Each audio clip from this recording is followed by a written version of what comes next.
My family didn't invite me to Thanksgiving until my sister's husband walked into my office.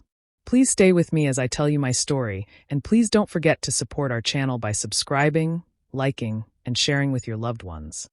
I'm Harper Quinn, 31, quiet by nature, and for most of my life, easy to overlook. My family always saw me as the boring one, the one who worked too much and talked too little. Honestly, I never bothered correcting them. It was easier to let people think I lived a simple, dull life than to explain what I actually did every day. And maybe a part of me believed they didn't really care to know. The message from my mother came early in the morning. Harper, don't come for Thanksgiving this year. Dylan thinks you bring tension when you're around. We just want peace this time. I read it twice, not because I didn't understand it, but because of how effortlessly she sent it. Like I was a decoration she could set aside whenever it didn't match the room. I didn't argue. I didn't defend myself. I just stared at the screen, then set my phone down and got ready for work. By noon, I was sitting in my office at Harbolite Development Group, my real world. A corner office overlooking the city, 2 assistants, and a dozen project teams depending on me. I wasn't some junior employee. I wasn't even middle management. I ran multiple divisions, negotiated multi-million-dollar contracts, and oversaw developments that shaped half the skyline. But my family still thought I managed a small rental desk somewhere, handing out keys and parking passes. That silence I kept for years wasn't weakness. It was survival. Later that afternoon, the receptionist buzzed me. Harper, there's a Mr. Dylan Carter here to see you. Says it's urgent. My stomach tightened. Of all people, him? My sister's new husband who barely knew me yet somehow decided I brought tension? He walked in with a confident smirk, but the second he saw the plaque with my name and title, the glass-walled office, and the stack of contracts on my desk, something in him cracked. He blinked fast, like he was trying to understand how he had miscalculated so badly. Oh, he said, voice wobbling. So, this is your office? I nodded, waiting. He instantly switched tactics. Suddenly he was friendly, overly friendly, talking fast about an investment opportunity he needed help with. He tried to pitch it like we were close family, like we'd always supported each other. But when I declined, calmly, firmly, his entire mask shattered. He panicked first. Then he got angry. Right there, in front of my employees, he raised his voice, accusing me of being selfish, acting like I owed him something simply because he married my sister. And when I stood up and told him to leave, he froze, then stormed out, nearly knocking over a chair on his way. The office fell silent. My team stared at me, waiting for my reaction. I just breathed out slowly, because that kind of meltdown only happens when someone is hiding something much bigger. And I knew in that moment, this wasn't about Thanksgiving anymore. Lena called me early the next morning, her voice sharp before I even said hello. She didn't ask how I was or what happened. She went straight into accusing me, saying I had embarrassed Dylan and made things worse for their marriage. I let her talk without interrupting, listening to every shaky word. She sounded tired, irritated, and strangely defensive. It wasn't the tone of a happy newlywed. Something in her voice told me things at home were not as perfect as she wanted everyone to believe. When she finally stopped, I spoke softly, keeping my thoughts steady.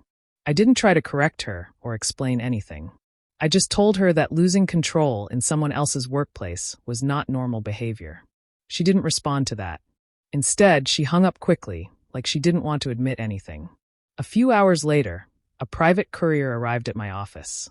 He handed me a sealed envelope with my mother's handwriting on the front.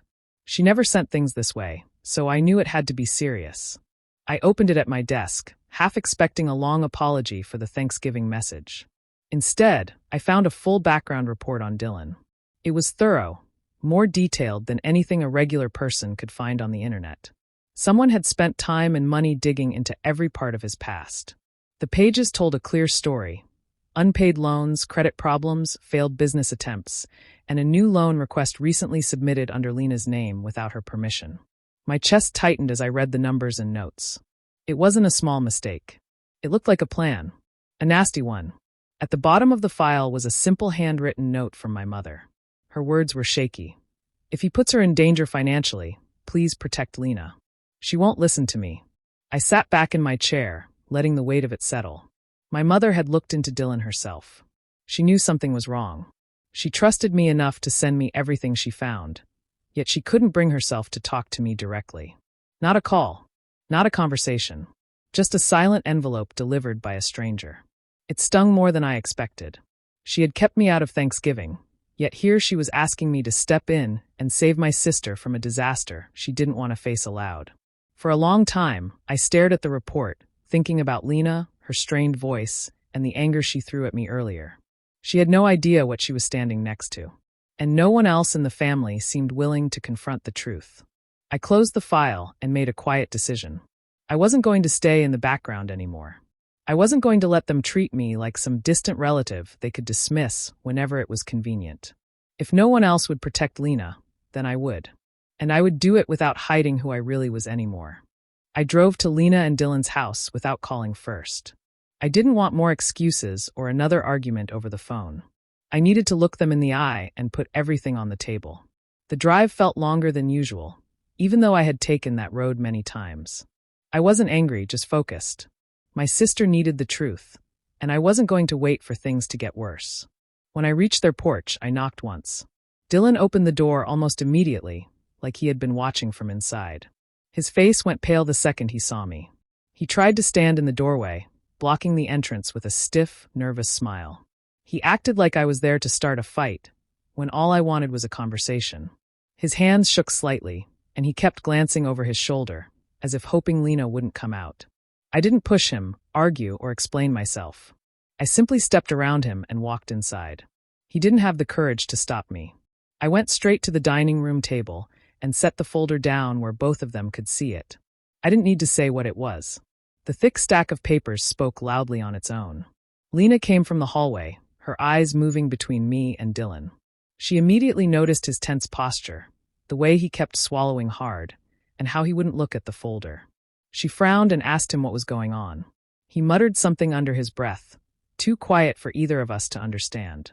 That only made her more suspicious. I didn't waste time. I pushed the file gently toward her. "Read it," I said softly. She hesitated for a moment, then opened it. From the first page, her expression changed. The calm face she always tried to keep slipped away as she scanned the lines. She didn't rush. She took her time, absorbing every detail. Dylan kept pacing, sticking close to her side like he was trying to distract her. He spoke fast, saying the file was wrong, that it was all misunderstandings, that someone must have messed with his records. His excuses piled up one after another. Lena didn't respond. She moved to the next page.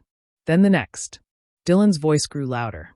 At one point, he even reached for the file, but she pulled it away sharply, giving him a look that froze him in place. She read the part about the loan application under her name twice. Her hands tightened on the papers. She didn't cry or yell.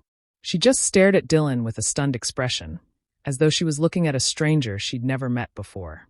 Dylan kept trying to twist the story, saying he was doing it for their future, claiming he planned to tell her later, insisting it wasn't what it looked like. His words no longer had any effect. The lies had worn out. When she finished the last page, she closed the folder slowly and placed it on the table. She didn't ask me anything. She didn't need to. Everything she needed to know was already written there.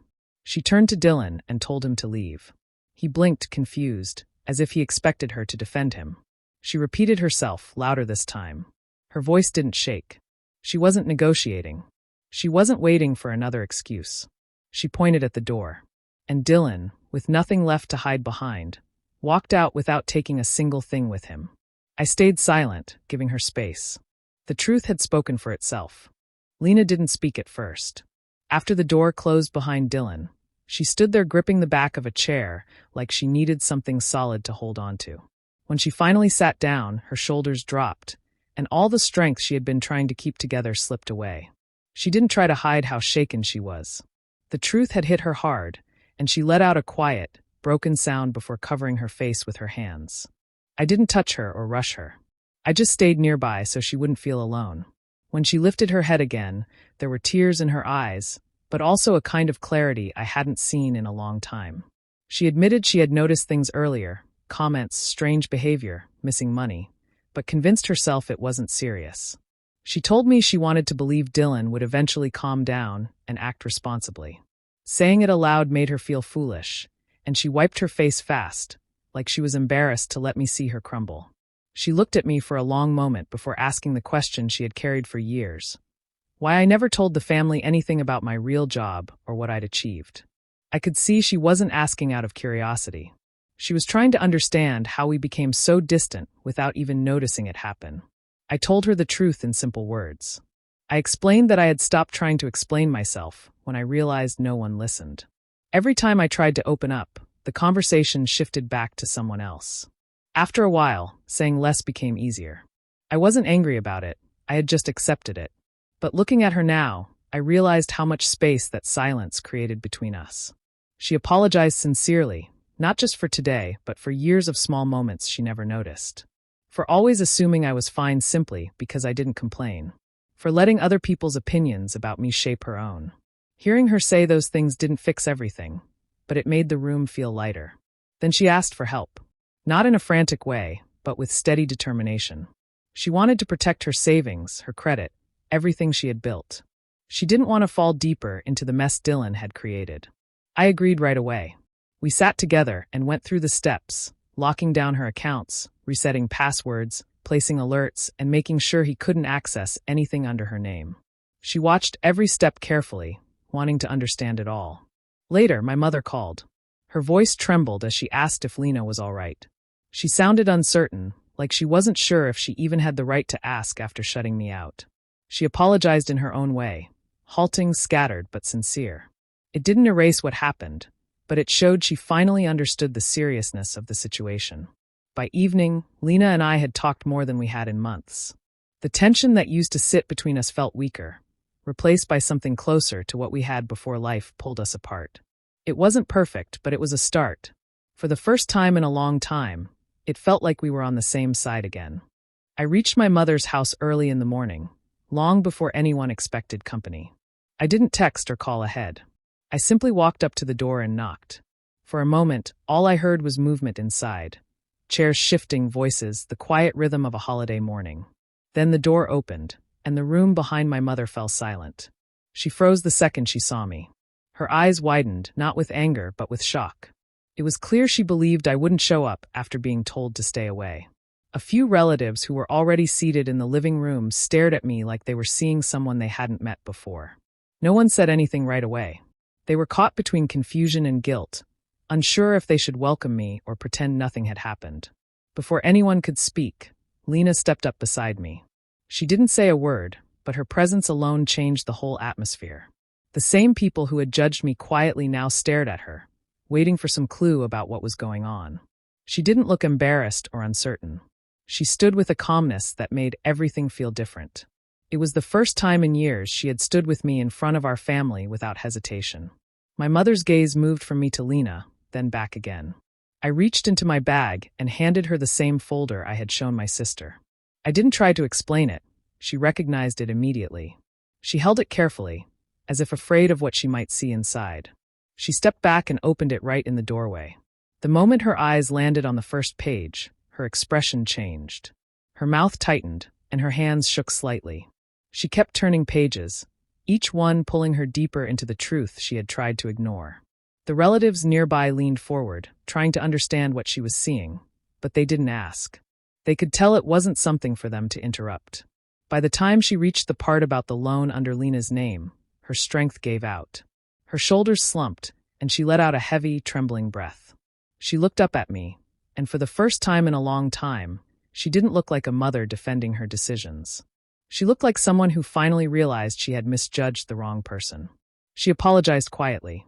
There was no long speech, no attempt to excuse her choices. She just said she was sorry for making me feel unwanted and for listening to the wrong people. Her voice cracked, and she looked down again, ashamed of how she had treated me. I didn't say anything harsh. I didn't need to. The truth had already spoken for itself. She stepped aside and told me to come in.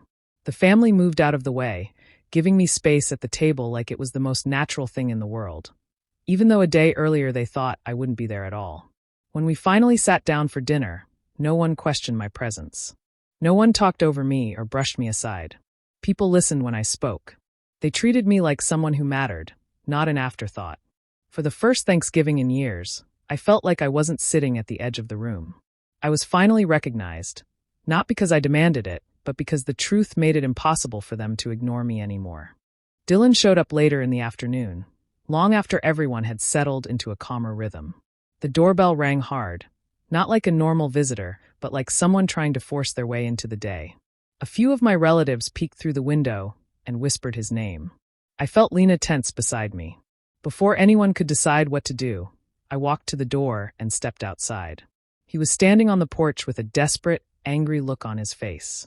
The moment he saw me instead of Lena, his expression twisted. He acted as if I had personally ruined his life. He kept asking for Lena, raising his voice slightly, hoping she would come running out. I didn't move from where I stood, and I didn't call her. I just told him she wasn't available to speak with him. He didn't like that. He tried shifting his tone, first acting hurt, then frustrated, then almost sympathetic. He suggested Lena was confused, that she needed to hear his side, and hinted that I had influenced her unfairly. When that didn't work, he tried another angle, reminding me I was family and should show some loyalty. It was strange listening to him talk like that, as if he hadn't spent weeks manipulating, lying, and hiding things that could have destroyed her life. The rest of the family had gathered behind the open door by then.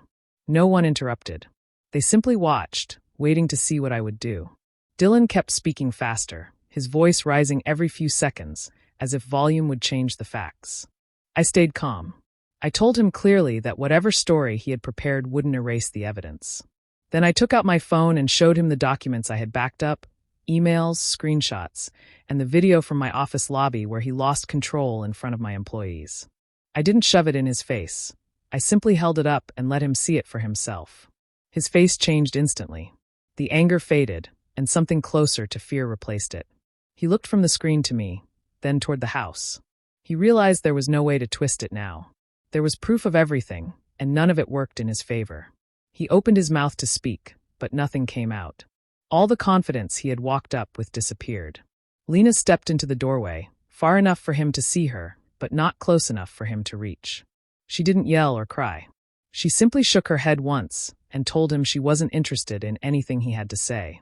Her voice was steady, and for a moment he looked like he wanted to step forward, but he didn't dare. He tried a final attempt at guilt, saying they could fix things if she just talked to him. She didn't answer. She just walked back inside.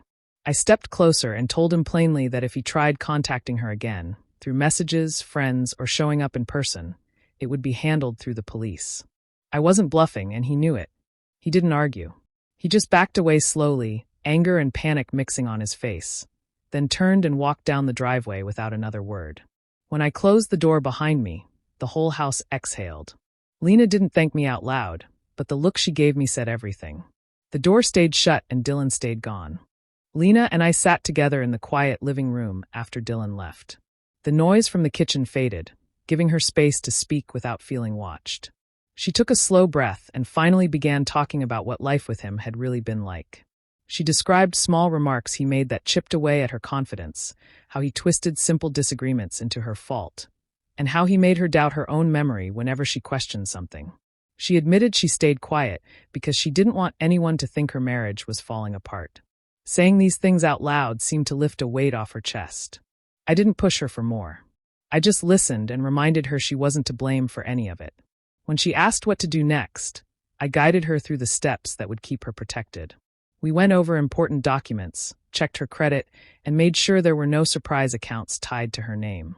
She watched everything closely, wanting to learn so she could stand on her own again.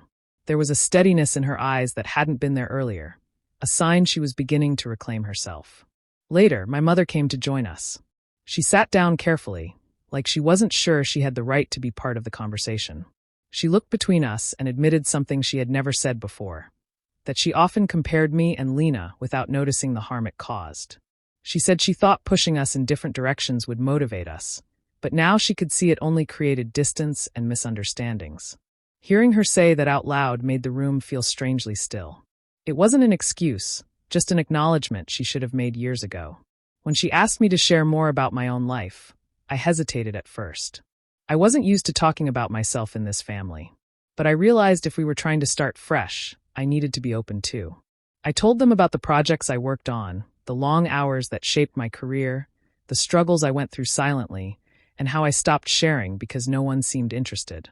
I didn't speak with bitterness. I just explained what it felt like to be invisible in a house full of people. My mother listened without interrupting, her eyes soft with regret. Lena held my hand, understanding more about me than she ever had. Something shifted between us, something small but important. For the first time in a long time, our conversation wasn't filled with assumptions or dismissive comments. It was honest. It was real. Throughout the afternoon, other relatives joined in. They asked gentle questions, apologized for things they had overlooked, and thanked me for stepping up when everything started falling apart. It was strange hearing them speak to me with genuine respect, but it felt good too. I didn't feel like an outsider watching from the sidelines anymore. By evening, I could sense a new kind of balance settling into the house. It wasn't perfect, but it was sincere. The walls that had separated us for years weren't all gone, but they were definitely cracking. For the first time, I felt like people weren't just looking at me. They were actually seeing me. When HR emailed me about Dylan's complaint, I wasn't even surprised. It felt like his last wild tried to drag me back into his mess. He claimed I threatened him at my job, said I used my position to scare him. I knew none of it was true, so I didn't panic. I sent HR every record I kept, the exact times he showed up, the messages he left, and the notes I wrote right after it happened. They asked me to come in, and I walked into that meeting steady, because I had nothing to hide. The moment they pulled up the security footage, everything fell into place. There he was on the screen, shouting at the front desk, pointing at the walls, pacing like someone who had lost control long before that day. I wasn't even in the hallway during most of it. HR watched silently, then closed the file. The complaint didn't even survive the meeting. They told me they were sorry I had to deal with that, and that the case was over. I walked out relieved, not because I doubted myself, but because it proved how far gone he was. Not long after, he tried reaching Lena again. He didn't dare contact her directly, so he used people they both knew. But everyone knew the situation now, and they refused to get involved. Lena told them politely not to pass anything along. Some ignored him completely. He kept trying for days, but every door he used closed fast. He wasn't getting what he wanted anymore, an audience, a reaction, a way to twist things. And without that, he had nothing left. Around the same time, I heard that the money problems he'd been hiding were getting even worse. Someone mentioned he'd missed payments, and people he owed were chasing him. I wasn't celebrating it, but I wasn't shocked either. It was the path he made for himself. Every choice he made was catching up to him, and there was nothing left to lean on. My lawyer sent him a formal cease and desist after he tried stirring things again online. It was written clearly and firmly, letting him know that he wasn't allowed to mention me, show up anywhere near my job, or try to reach Lena in any way. If he pushed things further, it would become a police matter without hesitation. I signed the letter without shaking. I felt strangely calm, like I was finally closing a long, loud door. After that, everything stopped. No more messages through others, no more complaints, no more attempts to pull us back into his chaos. It was like he finally understood there was nothing for him here anymore. Not attention, not sympathy, not control. He faded out of our lives the same way he'd stormed into them. Suddenly and full of noise, but this time the noise ended fast. For the first time in a long while, the air around us felt quiet. And I realized I didn't just protect Lena or myself. I protected our whole family from ever falling into his traps again. When we finally sat down for Thanksgiving dinner, it felt nothing like the tense mornings I used to remember. This time, there was a seat saved for me without hesitation. No awkward glances, no silent questions about why I showed up. I was simply part of the table, and everyone accepted it. The room felt lighter, almost like a long-shut window had been opened. As the meal started, people began asking about my work, real questions, not the polite surface ones I had heard for years. I told them what I actually handled at my job, the cases I reviewed, the responsibility I carried every day. They listened closely, surprised that my quiet routine held more weight than they imagined. No one tried to talk over me. They didn't brush off anything I said. It was the first time I saw genuine interest instead of assumptions. Lena eventually spoke up too. She talked about the plans she was making now, things she had put aside while dealing with Dylan's chaos. She didn't sound scared or unsure. She sounded clear. She wanted to get back into school, maybe find work in a field she actually liked. She said she felt like she had room to breathe again. Hearing that made the whole table fall quiet for a moment. One of those moments where everyone knows something real just happened. Marian looked at her, then at me. She didn't try to avoid it anymore. She told me she was wrong for treating me like the reliable backup while everyone else's needs came first. She didn't cry or over-explain. She just said she saw it now and didn't want to make me feel pushed aside ever again. It wasn't dramatic, but it felt honest, and that meant more to me than anything emotional she could have done. As dinner went on, conversations shifted, but the feeling stayed the same. For the first time in a long time, I didn't feel like I was sitting at the edge of the family. I wasn't the person expected to fix things quietly or stay out of the way. I was simply part of the group, included without effort. The tension that used to sit between us was gone, replaced with something that felt steady and real. We didn't try to pretend everything had always been fine. People admitted things they ignored before. They talked about moments they misunderstood. No one tried to rewrite the past or excuse it. We were finally talking like people who wanted to move forward, not hide behind a fake version of family. Somewhere between the last bites and the warm conversations, I realized something important. The real revenge wasn't anything that happened to Dylan. It wasn't about exposing him or shutting him out. It was sitting here, breathing freely, surrounded by people who finally saw me. My peace was the ending he could never touch. And that felt like the first true Thanksgiving I ever had. When I went back to my office after the holiday, everything felt steadier. The building was quiet, the usual morning rush hadn't started yet, and for the first time in a long while, I didn't feel tense walking through the door. My assistant spotted me and immediately made a light comment about the scene Dylan caused earlier in the week. Instead of feeling irritated or stressed, I actually laughed. It felt good, simple, easy real. I sat at my desk for a moment and let myself breathe. The last few weeks had been messy, painful, and confusing, but somehow they pushed me into a place I hadn't reached before. I used to think being the ignored daughter meant I had to stay small to keep the peace.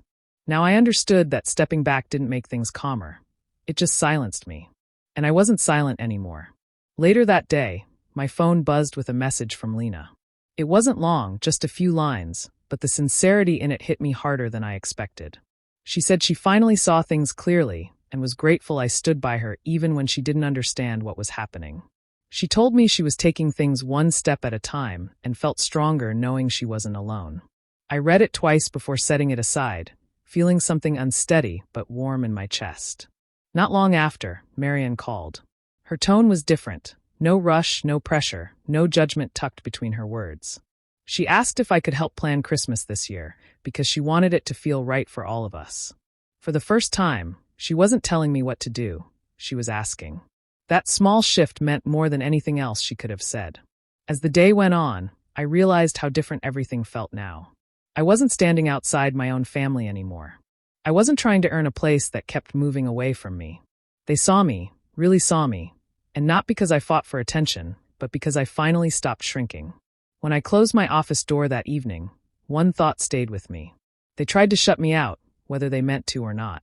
But I didn't stay outside. I stepped back in with a clear mind, a steady voice, and a strength I didn't notice growing inside me. And in that moment, I finally understood who I had become. Do you think I handled everything the right way, or should I have stepped back and waited before getting involved? Let me know your thoughts in the comments. And if you want more stories like mine, don't forget to subscribe and hit the notification bell.